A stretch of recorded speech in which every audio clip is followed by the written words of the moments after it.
¿Alguna vez te has preguntado por qué una mujer que duerme en medio de la soledad de la noche sin un esposo a su lado parece tener una conexión más profunda con lo sobrenatural, una sensibilidad espiritual más aguda y una capacidad de percibir las señales divinas que otros no logran ver? ¿Y si te dijera que tu soledad nocturna no es casualidad, sino una marca divina, un sello celestial que indica que has sido apartada para algo tan extraordinario que requiere de una intimidad con Dios que solo puede forjarse en el silencio absoluto, donde ninguna voz humana interfiera con los susurros del Altísimo, que está a punto de revelarte un secreto que cambiará tu destino para siempre? Hermana querida, en este momento tu corazón puede estar sintiendo el peso de la soledad, el eco del silencio en tu hogar, la mirada de una sociedad que te hace sentir incompleta por no tener un anillo en tu dedo o un hombre durmiendo a tu lado. Pero existe un secreto divino que muy pocas mujeres conocen, un poder celestial que se activa precisamente en la quietud de tu soledad, en la intimidad de tu cuarto vacío, en esos momentos donde solo estás tú y tu Creador. Esta noche, mientras otras duermen acompañadas, tú tienes un encuentro programado con el Altísimo. Mientras otras comparten su almohada, tú tienes toda la cama para postrarte ante aquel que nunca duerme, que nunca te abandona, que ha estado esperando este momento de soledad contigo para revelarte quién realmente eres y para qué te ha llamado. ¿Te has preguntado por qué Dios permite que ciertas mujeres caminen solas por temporadas específicas de sus vidas? ¿Por qué permite que tu cama esté vacía, mientras tu corazón está lleno de sueños y propósitos? Existe una razón divina, un plan celestial que se está desarrollando en el silencio de tu habitación, en la quietud de tus noches, en la soledad que otros ven como maldición, pero que Dios ve como bendición. En los próximos minutos vamos a descubrir juntas cómo Dios ha usado a lo largo de la historia a mujeres que durmieron solas, que caminaron solas, que confiaron solas en sus promesas. Vamos a desvelar el misterio de por qué tu soledad no es un castigo, sino una preparación. No es un vacío, sino un espacio sagrado que Dios ha reservado para su gloria. Vamos a entender que tu cama vacía no es símbolo de rechazo, sino de elección divina. Te prometo que al final de esta enseñanza vas a mirar tu habitación con otros ojos, vas a valorar tu soledad como un regalo del cielo, y vas a entender que Dios tiene planes extraordinarios para una mujer que ha aprendido a estar completa en Él antes que en cualquier otra persona. Pero necesito que hagas algo importante antes de continuar.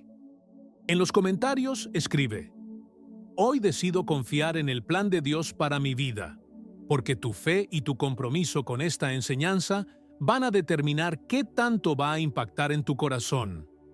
También dale me gusta a este video, porque al hacerlo estarás ayudando a que YouTube muestre este mensaje a más mujeres que necesitan escuchar que no están olvidadas, que no están solas, que Dios tiene un propósito hermoso para sus vidas.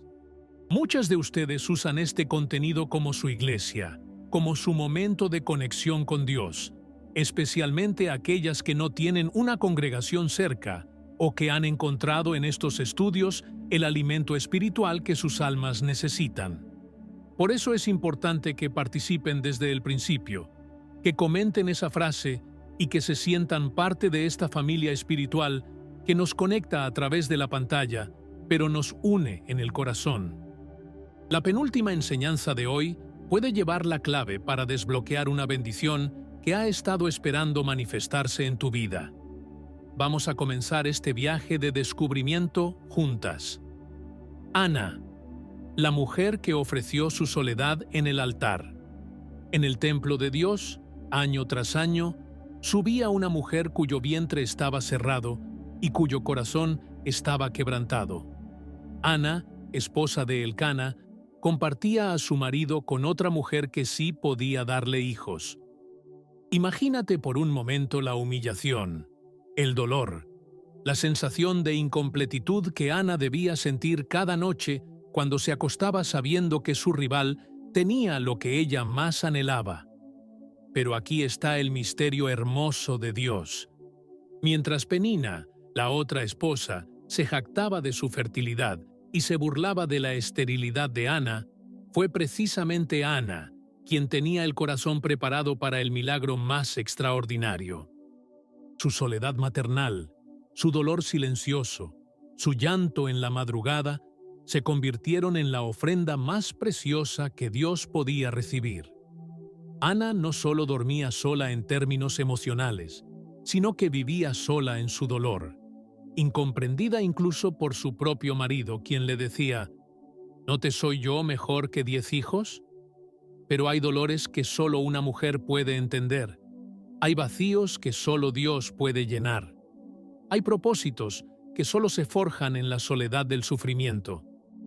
Cuando Ana llegó al templo aquel día, no fue a pedir por ella misma.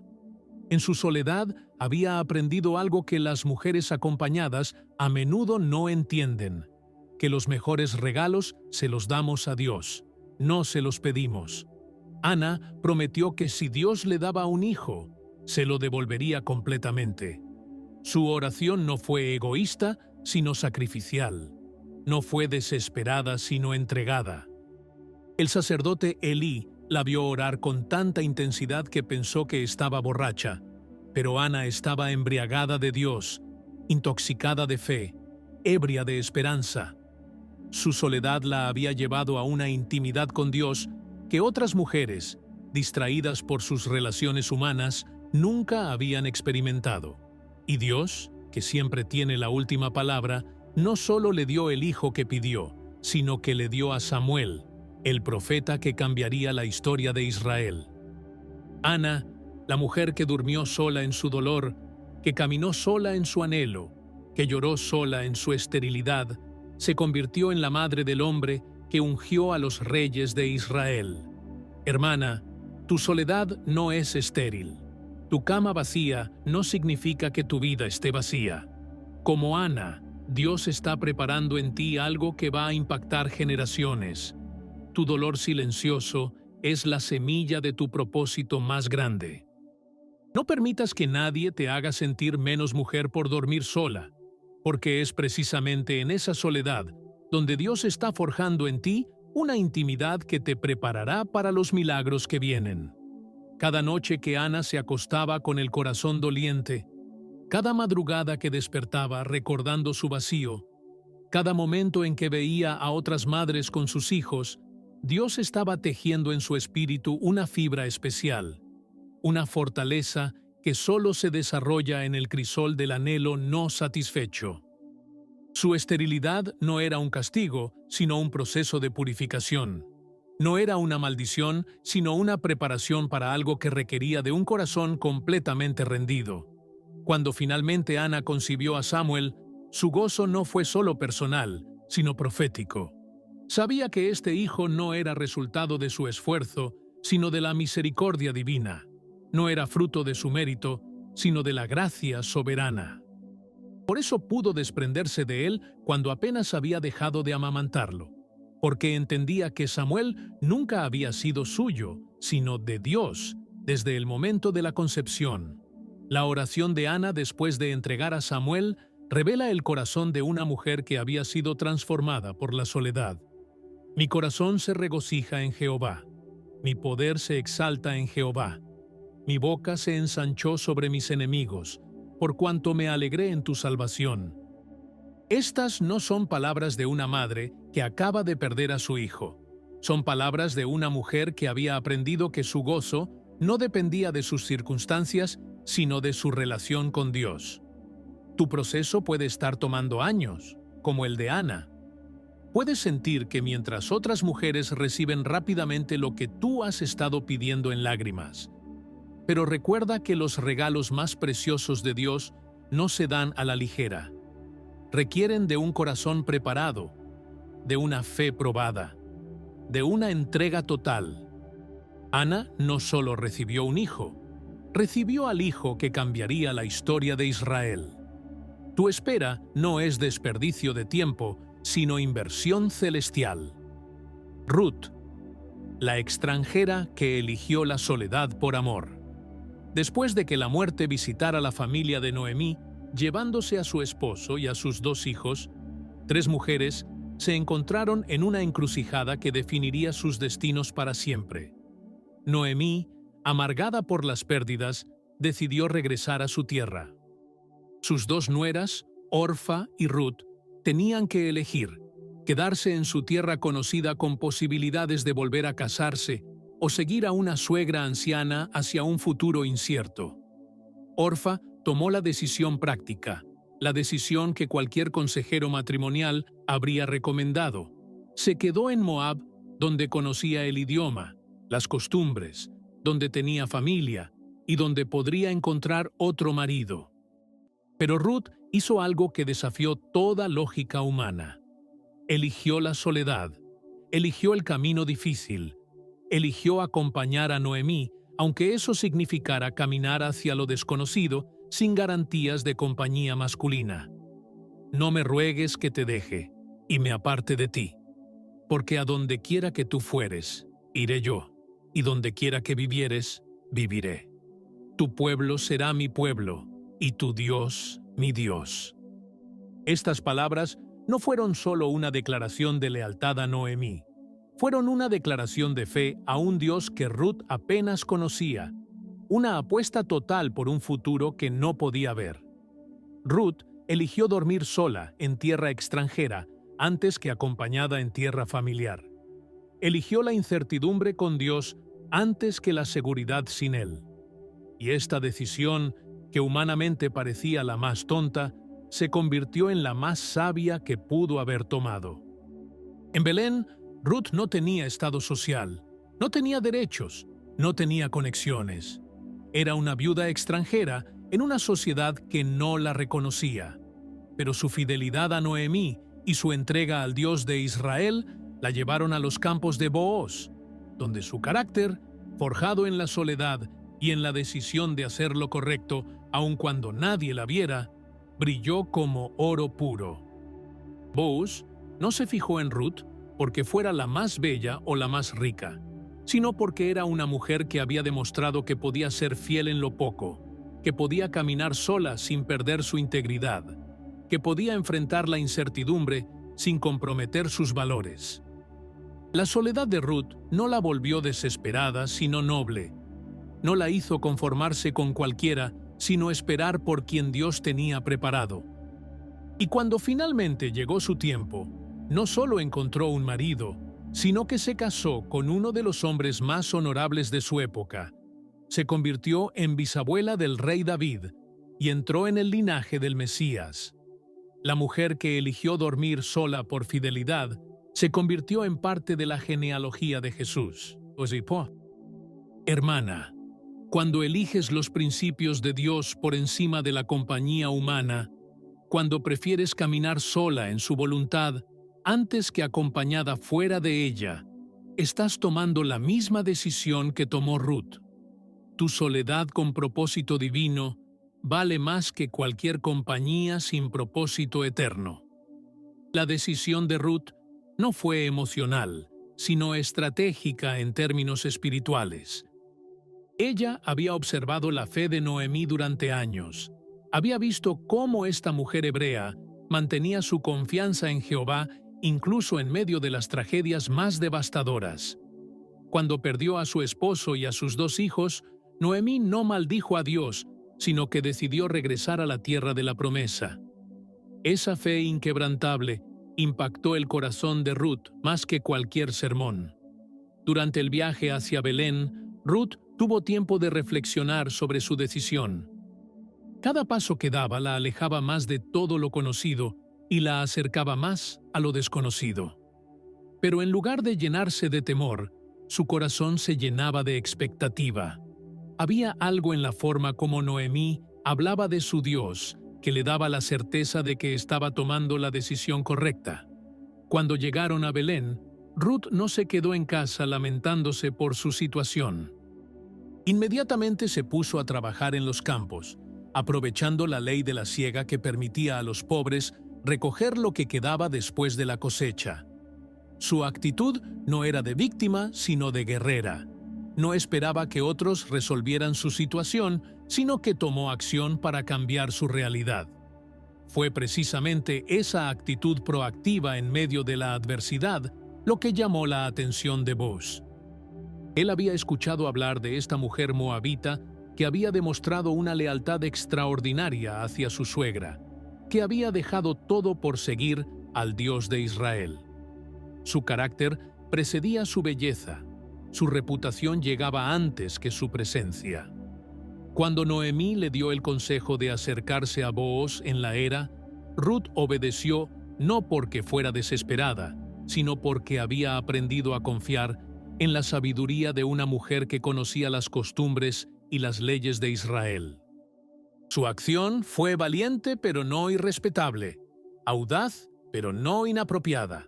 El resto, como dicen, es historia bíblica. Ruth no solo encontró un esposo, sino un redentor. No solo encontró seguridad, sino propósito eterno. Su nombre aparece en la genealogía de Jesucristo, convirtiéndola en una de las pocas mujeres gentiles mencionadas en el linaje del Salvador. La decisión que tomó en su soledad la conectó con el plan de salvación de toda la humanidad. Esther, la huérfana que durmió sola para salvar una nación. En los palacios de Persia vivía una joven judía que había perdido a sus padres siendo muy pequeña. Esther, criada por su primo Mardoqueo, conocía la soledad desde temprana edad. Sabía lo que era despertar sin escuchar la voz de una madre. Sabía lo que era no tener un padre que la protegiera. Sabía lo que significaba depender de la bondad de otros para sobrevivir. Cuando el rey Asuero buscaba una nueva reina después de repudiar a Vasti, todas las jóvenes vírgenes del reino fueron llevadas al palacio. Para muchas era una oportunidad de oro, pero para Esther representaba alejarse aún más de todo lo conocido, entrar en una cultura que despreciaba a su pueblo, vivir en un lugar donde tendría que esconder su identidad. Durante un año completo, Esther vivió en el harén real, preparándose para una sola noche con el rey. Un año de tratamientos de belleza, de perfumes, de preparación externa, pero por dentro ella sabía que estaba sola. No podía revelar quién era realmente, no podía practicar abiertamente su fe, no podía ser completamente auténtica con nadie a su alrededor. Incluso después de ser elegida reina, Esther siguió durmiendo sola en un sentido profundo.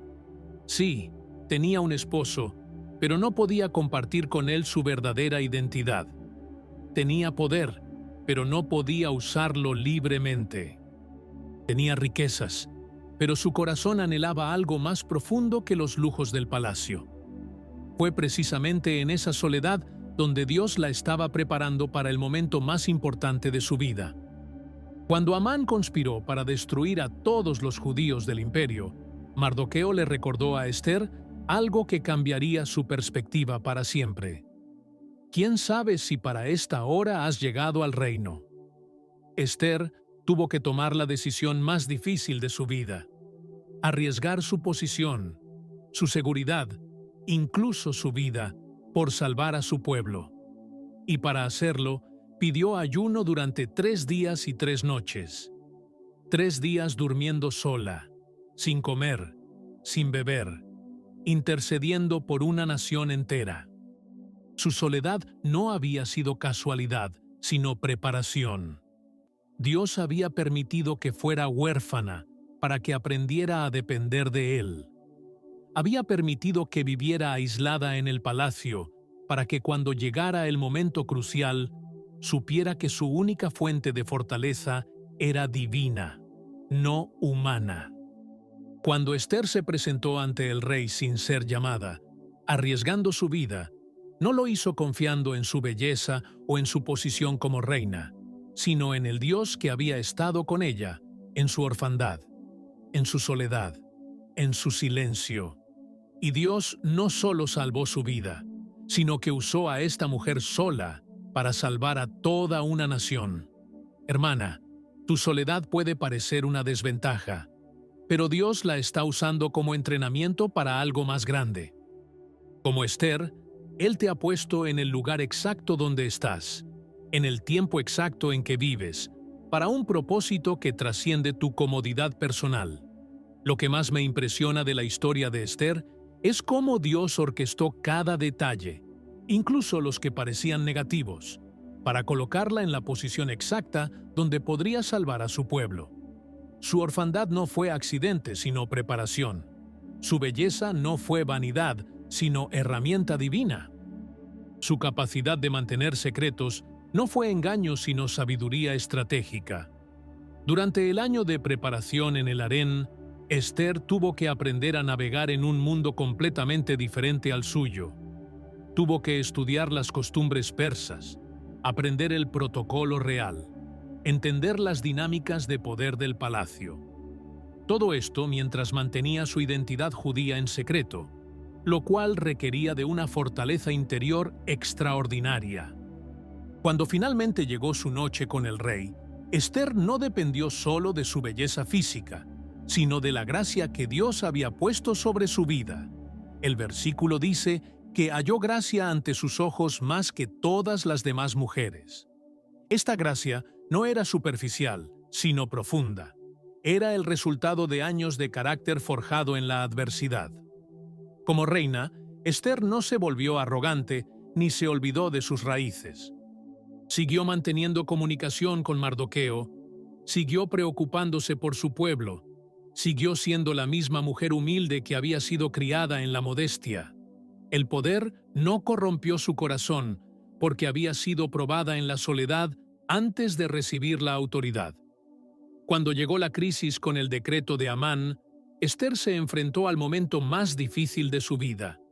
Podía quedarse callada y salvar su pellejo, o podía arriesgar todo por salvar a su pueblo.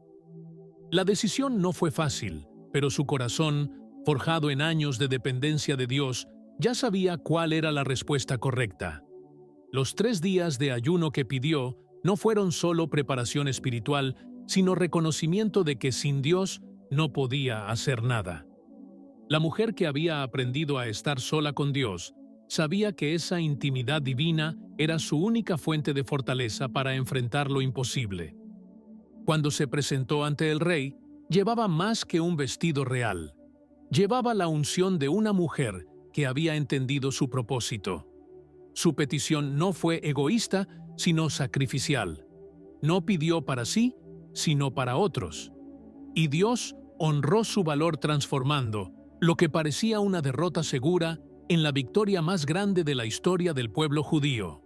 La viuda de Sarepta, la mujer que compartió su última comida. En medio de una sequía devastadora que había durado años, cuando los profetas de Baal habían sido humillados y la tierra clamaba por misericordia, Dios le dio una instrucción específica al profeta Elías, que revelaría algo extraordinario sobre el corazón del Altísimo hacia las mujeres solas. Levántate, vete a Sarepta de Sidón y mora allí.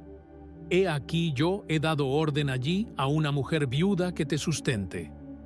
No era casualidad que Dios eligiera específicamente a una viuda. No envió a Elías donde un matrimonio próspero, ni donde una familia con recursos abundantes. Lo envió donde una mujer que había perdido a su marido, que estaba criando sola a su hijo, que enfrentaba la vida sin el respaldo económico que brindaba un esposo en aquella época. Cuando Elías llegó a las puertas de la ciudad, encontró a esta mujer recogiendo leña. No estaba en su casa lamentándose por su soledad, no estaba paralizada por su viudez, no había permitido que su pérdida la convirtiera en una mujer inútil. Estaba trabajando, estaba activa, estaba haciendo lo que tenía que hacer para sobrevivir y sacar adelante a su hijo. Pero cuando Elías le pidió agua y pan, la respuesta de la viuda reveló la profundidad de su crisis. «Vive Jehová tu Dios, que no tengo pan cocido. Solamente un puñado de harina tengo en la tinaja, y un poco de aceite en una vasija, y ahora recogía 2 leños, para entrar y prepararlo para mí y para mi hijo, para que lo comamos y nos muramos. Esta mujer estaba literalmente preparando su última comida. Había llegado al final de sus recursos, al límite de sus posibilidades humanas. Cualquier consejero financiero le habría dicho que guardara esa última porción para ella y su hijo. Cualquier persona práctica le habría sugerido que no podía darse el lujo de alimentar a un extraño cuando ella misma estaba muriendo de hambre. Pero algo extraordinario sucedió cuando Elías le dijo: «No tengas temor. Ve, haz como has dicho, pero hazme a mí primero de ello una pequeña torta cocida debajo de la ceniza, y tráemela. Y después harás para ti y para tu hijo». No le estaba pidiendo lo que le sobrara, le estaba pidiendo lo único que tenía. No le estaba pidiendo que diera de su abundancia, le estaba pidiendo que diera de su necesidad. Y aquí está el milagro hermoso. Esta mujer viuda, sola, sin marido que la respaldara, sin familia extendida que la apoyara, tomó la decisión de fe más grande de su vida. Decidió confiar en las palabras de un profeta extranjero y darle lo último que tenía. Su obediencia no se basó en sus circunstancias, sino en la palabra de Dios. El resultado fue que la tinaja de harina no escaseó, ni se disminuyó la vasija del aceite, conforme a la palabra que Jehová había dicho por Elías. Por días, semanas, meses, esa mujer que había estado al borde de la muerte por hambre tuvo provisión sobrenatural. Su generosidad en medio de la escasez se convirtió en abundancia perpetua. Hermana, cuando sientes que estás en tu última reserva, cuando parece que no tienes nada más que dar, cuando tu soledad se combina con la escasez, recuerda que ese es exactamente el momento donde Dios quiere mostrar su poder. Tu obediencia en la carencia es más valiosa que la abundancia de otros. Lo que más me conmueve de esta historia es que Dios no envió a Elías donde alguien que tuviera mucho que dar, sino donde alguien que tenía poco, pero estaba dispuesta a darlo todo. La fe no se mide por la cantidad de lo que tienes, sino por la proporción de lo que estás dispuesta a entregar. Esta viuda había llegado al punto donde muchas mujeres se rinden, donde la desesperanza toma control del corazón, donde parece que no hay salida posible. Pero en lugar de maldecir su suerte o culpar a Dios por su situación, siguió haciendo lo que tenía que hacer. Siguió recogiendo leña, siguió planeando la comida para su hijo, siguió luchando hasta el último momento. Su actitud reveló algo hermoso. Había aprendido que la dignidad no se pierde por las circunstancias, sino por las decisiones. Podía estar en la pobreza extrema, pero mantenía su integridad. Podía estar al borde de la muerte, pero no había perdido la cortesía de atender a un visitante. Cuando Elías le pidió primero hacer pan para él, no le estaba pidiendo que fuera irresponsable con su hijo. Le estaba pidiendo que pusiera a Dios primero en su lista de prioridades. Le estaba pidiendo que confiara en que el Dios que había cerrado los cielos por 3 años también podía abrir las ventanas del cielo para proveer para ella. Su obediencia no fue ciega, sino informada. Elías le había dado una promesa específica. La tinaja de harina no escaseará, ni se disminuyó la vasija del aceite, hasta el día en que Jehová haga llover sobre la faz de la tierra. Ella tenía algo concreto en qué basar su fe. No era solo esperanza vaga, sino palabra profética específica. El milagro de la multiplicación no fue un evento de una sola vez, sino un proceso diario. Cada mañana cuando iba a la tinaja, encontraba la harina suficiente para ese día. Cada vez que necesitaba aceite, la vasija tenía lo necesario. Dios no le llenó almacenes, sino que le proveyó día a día, enseñándole a vivir en dependencia constante de Él. Pero el mayor milagro no fue la comida, sino la transformación del corazón de esta mujer. Pasó de estar preparándose para morir a vivir en expectativa diaria de la provisión divina. Su fe creció, su confianza se fortaleció, su testimonio se volvió poderoso. Cuando más tarde su hijo murió y Elías lo resucitó, ella declaró: «Ahora conozco que tú eres varón de Dios, y que la palabra de Jehová es verdad en tu boca». María Magdalena, la primera testigo de la resurrección. En la madrugada del primer día de la semana, cuando aún estaba oscuro y el mundo dormía ajeno al milagro más grande de la historia, una mujer caminaba sola hacia el sepulcro. María Magdalena, de quien habían salido 7 demonios por el poder de Jesús, no podía quedarse en casa llorando como las demás. Su amor por el Maestro la llevó a levantarse antes del amanecer para ir a ungir su cuerpo. María había conocido la soledad más profunda que puede experimentar una mujer, la soledad de la posesión demoníaca, el aislamiento de una sociedad que la rechazaba, el vacío de una vida sin propósito ni esperanza. Pero cuando Jesús la liberó, su gratitud se convirtió en devoción absoluta, y esa devoción la llevó a estar presente en los momentos más importantes de la vida de Cristo. Mientras los discípulos hombres se escondían por miedo, mientras Pedro negaba conocer a Jesús, mientras Tomás dudaba, María Magdalena estuvo al pie de la cruz viendo morir a su Salvador. Su corazón de mujer, forjado en la soledad y en el dolor, la había hecho más valiente que los hombres que habían caminado 3 años con Jesús. Y fue precisamente esa fidelidad en la soledad, esa constancia en medio del dolor, lo que la convirtió en la primera persona en ver a Jesús resucitado. No fue Pedro, el líder de los discípulos, no fue Juan, el discípulo amado, fue María, la mujer que había aprendido a buscar a Dios, incluso cuando todo parecía perdido. Cuando María llegó al sepulcro y lo encontró vacío, su reacción no fue de gozo, sino de mayor tristeza. Pensó que alguien había robado el cuerpo de su Señor. Pero en medio de su llanto, en medio de su confusión, en medio de su sensación de pérdida total, Jesús se le apareció. Al principio no lo reconoció. Pensó que era el hortelano. Pero cuando Jesús pronunció su nombre, María, algo se encendió en su corazón. Era la voz que había echado fuera sus demonios, la voz que había llenado su vacío, la voz que había dado propósito a su soledad. Y entonces Jesús le dio el encargo más importante que cualquier ser humano había recibido.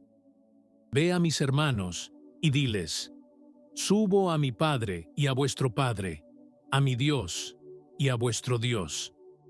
María se convirtió en la primera evangelista de la historia, la primera en proclamar la resurrección, la primera en llevar las buenas nuevas. Los discípulos inicialmente no le creyeron. En una cultura donde el testimonio de una mujer no tenía valor legal, donde una mujer no podía ni siquiera testificar en un tribunal, Dios eligió a una mujer para ser la primera testigo del evento más importante de la humanidad. María había aprendido en su soledad algo que los demás no entendían: que cuando has perdido todo y Dios te lo devuelve, tu gratitud se convierte en una fuerza imparable. Su corazón solitario se había vuelto el más fiel. Su devoción silenciosa se había vuelto la más constante. Hermana, tu fidelidad en la soledad, tu constancia cuando nadie te ve, tu devoción cuando no tienes a nadie más que a Dios, te está preparando para que seas testigo de milagros que otros no podrán ver. Como María, tu corazón agradecido te llevará a lugares que los corazones distraídos nunca alcanzarán. La transformación de María Magdalena es una de las más dramáticas registradas en las Escrituras. De ser una mujer atormentada por 7 demonios a convertirse en la primera testigo de la resurrección. Su historia es testimonio del poder transformador del encuentro con Jesús. Pero lo que me impacta más es su respuesta a esa transformación. Mientras otros seguían a Jesús por los milagros, María lo seguía por gratitud. Mientras otros lo acompañaban esperando posiciones en su reino terrenal, María lo servía sin esperar nada a cambio. Su amor no era interesado, sino desinteresado. No buscaba beneficio, sino oportunidad de servir. Durante los 3 años del ministerio de Jesús, María estuvo presente en los momentos más importantes. Cuando otros se escandalizaban por sus enseñanzas difíciles, ella permanecía. Cuando las multitudes lo abandonaban porque no cumplía sus expectativas políticas, ella continuaba siguiéndolo. Su fidelidad no dependía de las circunstancias, sino de su gratitud profunda. En la crucifixión, cuando los discípulos huyeron por miedo, María se quedó. Vio los clavos atravesar las manos que la habían liberado. Escuchó los gemidos de dolor del hombre que había sido su sanador. Presenció la muerte de quien le había devuelto la vida. Su amor era más fuerte que su dolor, su lealtad más grande que su miedo. El día de la resurrección, su madrugada temprana reveló el estado de su corazón. No podía quedarse en casa llorando. Necesitaba hacer algo por Jesús, aunque fuera solo ungir su cuerpo muerto. Su amor activo la motivó a levantarse antes del amanecer, a caminar en la oscuridad, a enfrentar los riesgos de ir sola al cementerio. Cuando encontró la tumba vacía, su primera reacción no fue de gozo, sino de mayor preocupación. Se han llevado del sepulcro al Señor, y no sabemos dónde le han puesto. Su amor era tan grande que la posibilidad de que alguien hubiera profanado el cuerpo de Jesús la aterrorizaba más que la idea de su muerte. Pero fue precisamente esa persistencia en el amor, esa negativa a rendirse incluso cuando todo parecía perdido, lo que la colocó en el lugar exacto donde Jesús elegiría manifestarse primero. Su soledad junto al sepulcro se convirtió en el escenario del encuentro más extraordinario de la historia. Cuando Jesús le dijo, «María», no solo estaba pronunciando su nombre, estaba validando años de fidelidad silenciosa, reconociendo un corazón que había permanecido firme cuando otros se tambalearon. Su voz familiar despertó en ella la certeza de que el amor nunca muere, de que la muerte no tiene la última palabra. Débora, la juez que lideró desde su soledad. En una época donde las mujeres raramente tenían voz en los asuntos públicos, donde el liderazgo era considerado exclusivamente masculino, Dios levantó a una mujer extraordinaria para liberar a Israel de la opresión de Jabín, rey de Canaán. Débora no solo era profetisa, sino que también ejercía como juez, una posición de autoridad que requería sabiduría, valor y una conexión profunda con el corazón de Dios. Débora se sentaba bajo una palmera entre Ramá y Betel para juzgar a Israel. Imagínate la imagen: una mujer sola bajo un árbol, tomando decisiones que afectarían el destino de toda una nación. No tenía un palacio, no tenía una corte real, no tenía los símbolos externos del poder, pero tenía algo mucho más valioso: la unción de Dios y la confianza de su pueblo. Su liderazgo no surgió de la ambición personal, ni del deseo de poder, sino de una necesidad nacional y una llamada divina. Israel había hecho lo malo ante los ojos de Jehová, y él los había entregado en manos de sus enemigos durante 20 años. El pueblo clamaba por liberación, y Dios eligió a una mujer para responder a ese clamor. Cuando Débora llamó a Barak para darle la estrategia militar que Dios le había revelado, él respondió con algo que revelaría tanto su inseguridad como la fortaleza espiritual de Débora. Si tú vas conmigo, yo iré. Pero si no vas conmigo, no iré. Un comandante militar pidiendo que una mujer lo acompañara a la batalla, no porque dudara de la estrategia divina, sino porque reconocía que la presencia de Dios estaba con ella. Débora aceptó ir, pero le advirtió a Barak que por su falta de fe, la gloria de la victoria no sería suya, sino de una mujer. Y efectivamente, cuando Sísara, el comandante enemigo, huyó de la batalla, fue muerto por Jael, otra mujer valiente que actuó con decisión en el momento crucial. Después de la victoria, Débora y Barak cantaron juntos un cántico de alabanza, pero al leer el texto bíblico, queda claro que las palabras proféticas y poéticas más poderosas salieron del corazón de Débora. Su intimidad con Dios, forjada en horas de soledad bajo la palmera, se había convertido en una fuente de revelación y sabiduría. Despertó Débora, despertó, despertó y entonó cántico. Levántate, Barak, y lleva tus cautivos, hijo de Abinoam. Estas palabras no solo celebraban la victoria militar, sino que profetizaban un despertar espiritual para toda la nación. Lo extraordinario de Débora es que su liderazgo no la llevó a competir con los hombres, sino a complementarlos y fortalecerlos. No usó su autoridad para humillar, sino para liberar, no para dominar, sino para servir. Su corazón de mujer, maduro en la soledad de la búsqueda de Dios, se había convertido en una fuente de fortaleza para todo Israel. Durante 40 años la tierra tuvo reposo bajo su liderazgo. 40 años de paz que surgieron de la obediencia de una mujer que había aprendido a escuchar la voz de Dios en la quietud de su soledad. Hermana, cuando Dios te ha llamado a liderar, cuando sientes que tienes autoridad espiritual que otros no entienden, no permitas que te intimiden o te hagan dudar. Como Débora, tu tiempo de soledad con Dios te ha preparado para tomar decisiones que pueden liberar a otros de sus opresiones. Lo extraordinario del liderazgo de Débora es que surgió en una época donde las mujeres no tenían voz pública, donde su opinión raramente era tomada en cuenta en asuntos importantes, donde el liderazgo femenino era prácticamente inexistente. Sin embargo, toda una nación reconocía su autoridad espiritual y buscaba su consejo. Su palmera no era solo un lugar físico, sino un símbolo profundo. Mientras otros líderes necesitaban palacios imponentes para establecer su autoridad, Débora ejercía la suya bajo la sombra de un árbol. Su poder no venía de estructuras externas, sino de su conexión interna con Dios. Durante horas, días, semanas, Débora se sentaba bajo esa palmera escuchando casos, resolviendo disputas, impartiendo justicia. Cada decisión que tomaba era pesada en la presencia de Dios.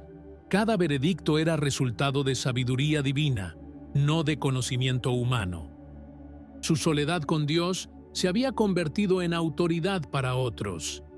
Cuando recibió la revelación sobre la estrategia militar para derrotar a Sísara, no dudó en llamar a Barak. No se sintió intimidada por ser mujer dirigiéndose a un comandante militar. No se disculpó por tener una visión que él no había recibido. Su confianza en la palabra de Dios era tan sólida que hablaba con autoridad absoluta. La respuesta de Barak reveló algo importante. Él reconocía que la unción de Dios estaba sobre Débora más que sobre él. Si tú vas conmigo, yo iré. No era machismo herido, sino reconocimiento espiritual. Sabía que la presencia de Dios iba con ella y que sin esa presencia, la victoria era imposible. Durante la batalla, Débora no se quedó en casa orando desde la distancia. Fue al campo de batalla. Su liderazgo no era teórico sino práctico. No era desde la comodidad, sino desde el riesgo. Entendía que los verdaderos líderes no envían a otros donde ellos no están dispuestos a ir. La victoria fue total y sobrenatural. El ejército de Sísara fue derrotado completamente, y él mismo tuvo que huir a pie. Pero lo más impresionante fue lo que pasó después.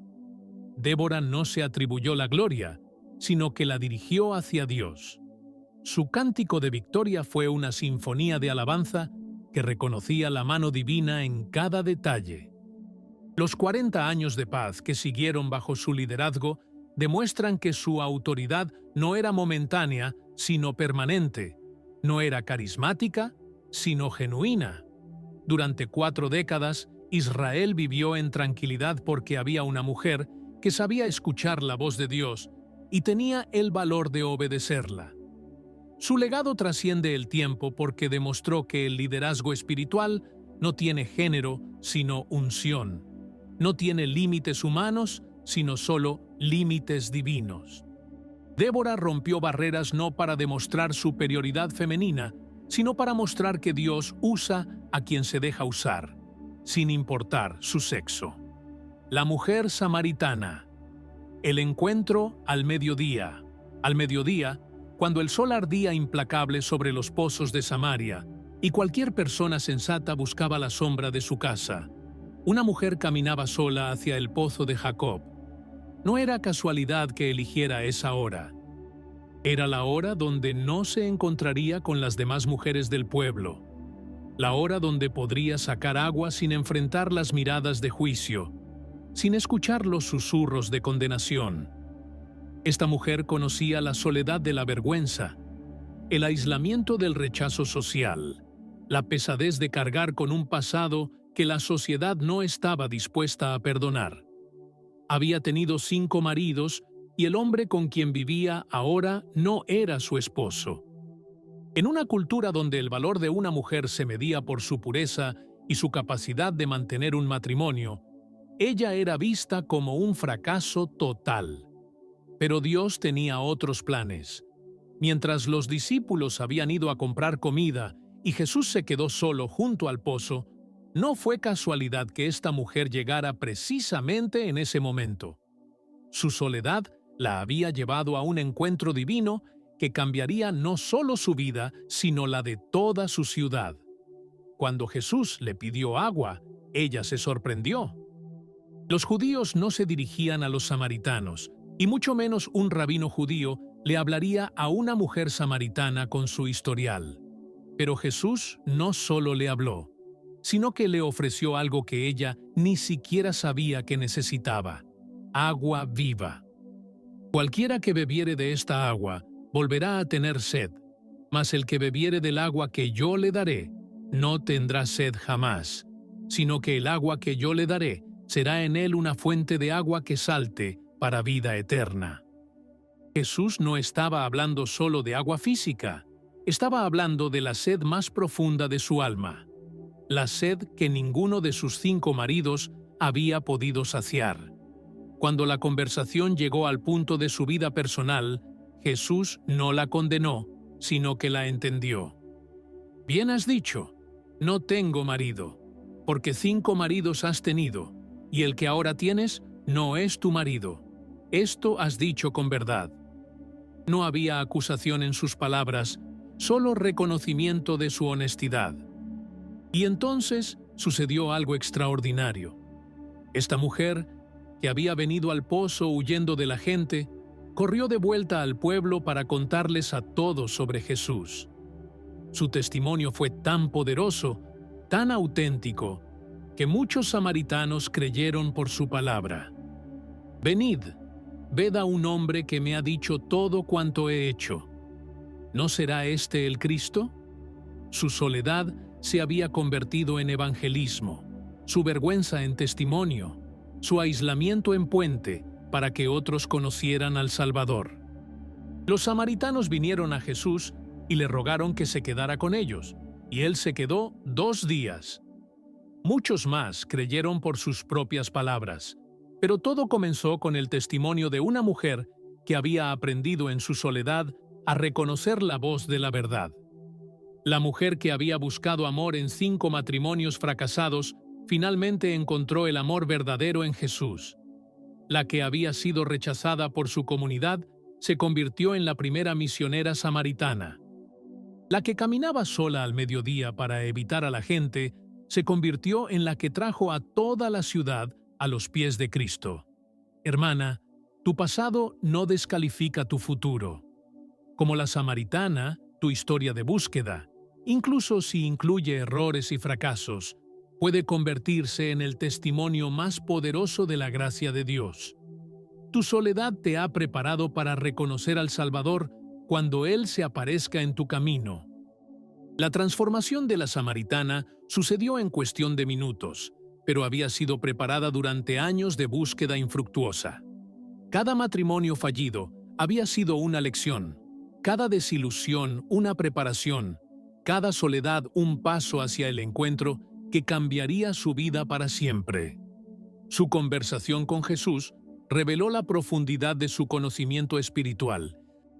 No era una mujer ignorante, sino una buscadora sincera que había estudiado las Escrituras, que conocía las diferencias teológicas entre judíos y samaritanos, que tenía preguntas genuinas sobre la adoración verdadera.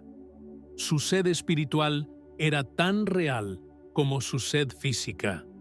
Cuando Jesús le habló del agua viva, algo en su corazón respondió inmediatamente. Había probado todas las fuentes humanas de satisfacción y todas la habían dejado con más sed. Había buscado plenitud en el amor de 5 hombres y había encontrado solo vacío. Pero en las palabras de este extraño judío había algo diferente, algo que resonaba con el clamor más profundo de su alma. La revelación progresiva de Jesús sobre su identidad como el Mesías no fue accidental, sino estratégicamente diseñada para el corazón de esta mujer. Él sabía que ella tenía la capacidad espiritual para entender lo que estaba recibiendo, que su búsqueda la había preparado para reconocer la verdad cuando la encontrara. Su carrera de vuelta al pueblo no fue solo entusiasmo, sino urgencia evangelística. Había encontrado lo que había estado buscando toda su vida y no podía guardárselo para sí misma. Su testimonio no fue perfecto ni teológicamente elaborado, pero fue auténtico. Venid, ved a un hombre que me ha dicho todo cuanto he hecho. La respuesta del pueblo reveló algo extraordinario sobre el poder del testimonio genuino.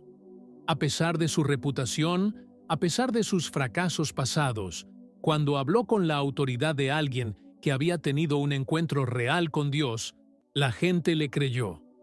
Su pasado no invalidó su testimonio, sino que lo hizo más poderoso. Los 2 días que Jesús se quedó en Samaria fueron resultado directo de su testimonio. Muchos creyeron por sus palabras, pero después dijeron: «Ya no creemos solamente por tu dicho, pues nosotros mismos hemos oído, y sabemos que verdaderamente este es el Salvador del mundo». Su testimonio había sido el puente, pero cada persona tuvo que tener su propio encuentro. Lo que más me conmueve de esta historia es cómo Dios usó los errores del pasado de esta mujer para preparar su testimonio del presente. Sus 5 matrimonios fallidos no fueron obstáculos, sino preparación, porque ahora podía hablar con autoridad sobre la diferencia entre la sed que nunca se sacia y el agua que satisface para siempre. La viuda del templo, la ofrenda que conmovió al cielo. En el bullicio del templo de Jerusalén, donde los ricos echaban sus ofrendas abundantes con gran ostentación, donde los fariseos oraban en voz alta para ser vistos por los hombres, donde el ruido de las monedas de oro resonaba como símbolo de estatus y poder, una pequeña figura pasó casi desapercibida para todos, excepto para los ojos de Jesús. Era una viuda, y como todas las viudas de su época, conocía la vulnerabilidad económica, la inseguridad social, la lucha diaria por la supervivencia.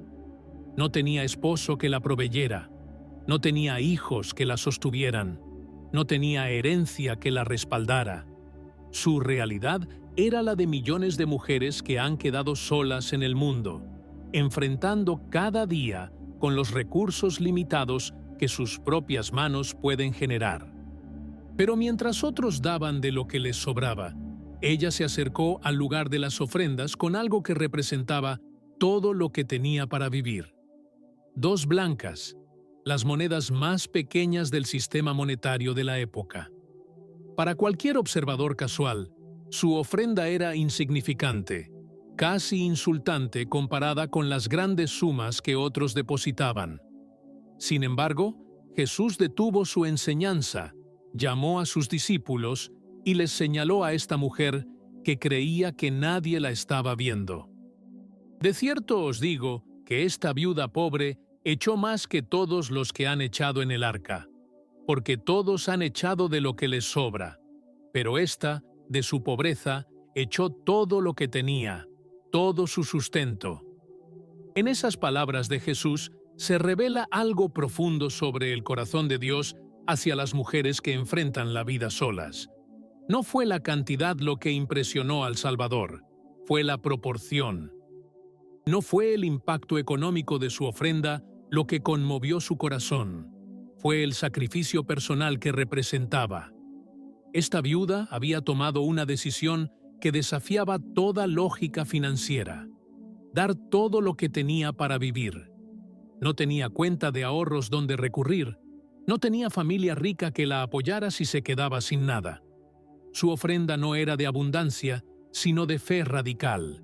No era de comodidad, sino de confianza absoluta en la provisión divina. Mientras los ricos calculaban cuánto podían dar sin afectar su estilo de vida, ella dio sin calcular las consecuencias. Mientras otros daban para ser vistos y reconocidos, ella dio en la intimidad de un corazón que solo Dios podía ver. Su soledad la había llevado a una dependencia de Dios tan profunda que estaba dispuesta a arriesgar su sustento por su fe. Jesús no solo elogió su ofrenda, sino que la inmortalizó. 2000 años después, seguimos hablando de las dos blancas de la viuda, mientras que las ofrendas de los ricos de ese día fueron olvidadas. Su acto de fe trascendió el tiempo y se convirtió en enseñanza para todas las generaciones. Lo que esta viuda no sabía es que su ofrenda no solo fue vista por Jesús, sino registrada en el cielo como la más grande de todas.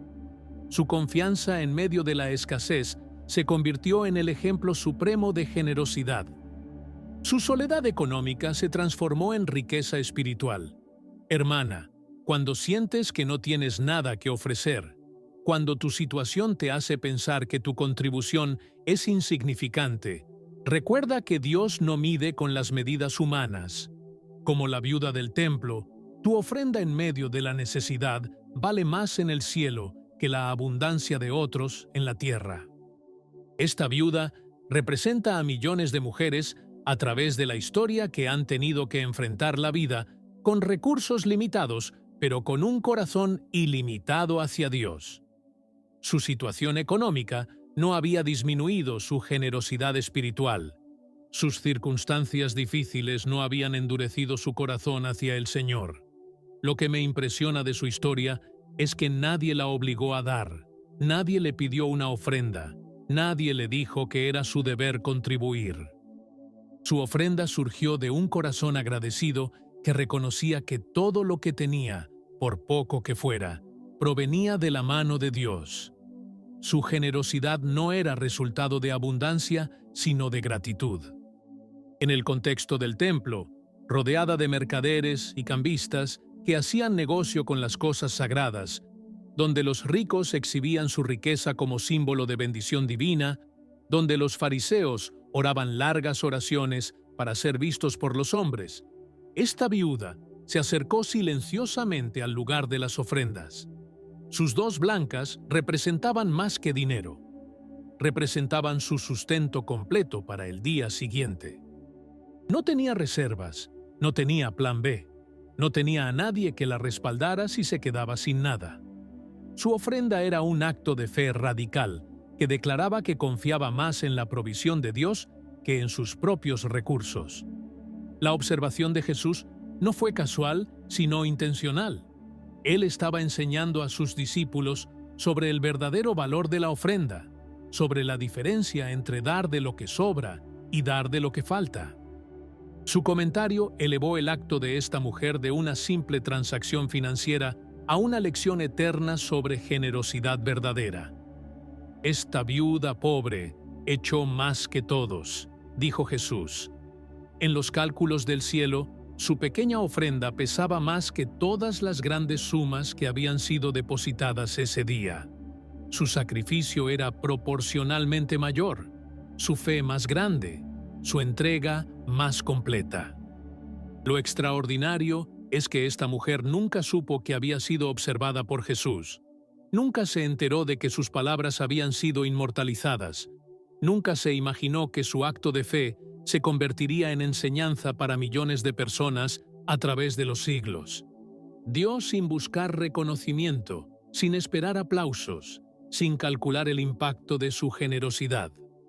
Su historia me enseña que los actos más significativos a menudo son los más silenciosos, que las ofrendas más valiosas frecuentemente pasan desapercibidas para los ojos humanos, que la verdadera generosidad se mide no por la cantidad, sino por el sacrificio involucrado. Esta viuda no solo dio dinero, dio esperanza a todas las mujeres que sienten que no tienen nada significativo que ofrecer.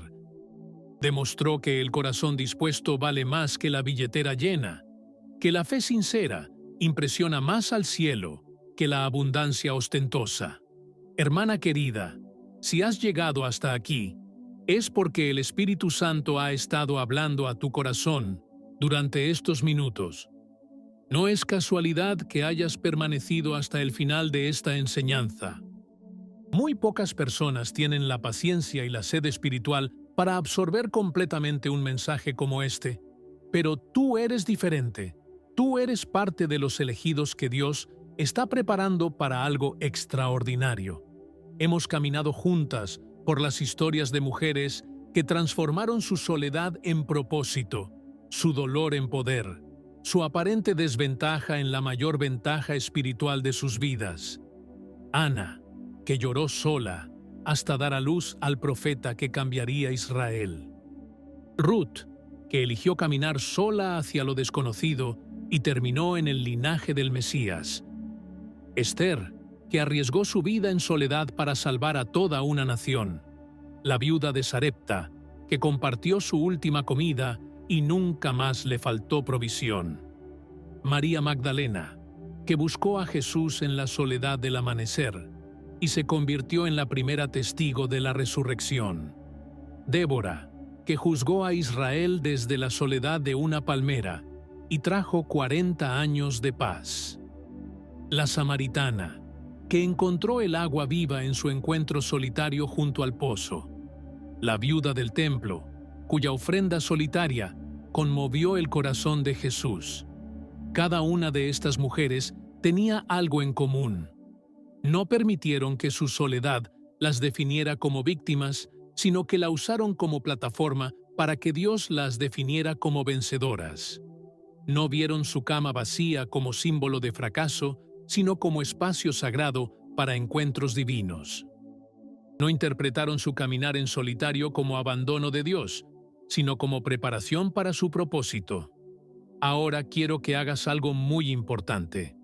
En los comentarios, escribe: llegué hasta el final, porque Dios tiene un propósito especial para mi vida solitaria, porque necesito conocer los nombres de las mujeres valientes que han sido tocadas por esta palabra, las elegidas, que han entendido que su soledad no es maldición, sino bendición disfrazada. Es momento de que entiendas algo crucial. Compartir este video no es solo una acción en redes sociales, es un acto de fe. Cada vez que compartes contenido que edifica, que sana, que transforma, estás participando en la obra evangelística más importante de nuestro tiempo. Estás siendo un instrumento de Dios para alcanzar a otras mujeres que están pasando por tu misma situación, que necesitan escuchar que no están olvidadas, que su soledad tiene propósito. Piénsalo de esta manera. Si este mensaje te ha bendecido, imagínate cuántas otras mujeres necesitan escucharlo. Esa vecina que sabes que está pasando por un divorcio difícil. Esa compañera de trabajo que perdió a su esposo el año pasado. Esa familiar que ha estado soltera por años y todos en la familia la hacen sentir incompleta. Tu acción de compartir puede ser el puente que Dios use para llevar esperanza a corazones quebrantados. Y si aún no te has suscrito a este canal, Permíteme preguntarte algo con todo respeto, pero con toda honestidad. ¿Cómo puedes decir que amas a Dios y no apoyas ministerios que están alimentando tu alma? Suscribirse no cuesta dinero, pero cuesta compromiso. Cuesta reconocer que necesitas alimento espiritual constante, que tu fe necesita ser alimentada regularmente. Cuando te suscribes, le estás diciendo a YouTube que este contenido es valioso para ti, y eso hace que llegue a más personas. Es como si fueras parte del equipo evangelístico de este canal.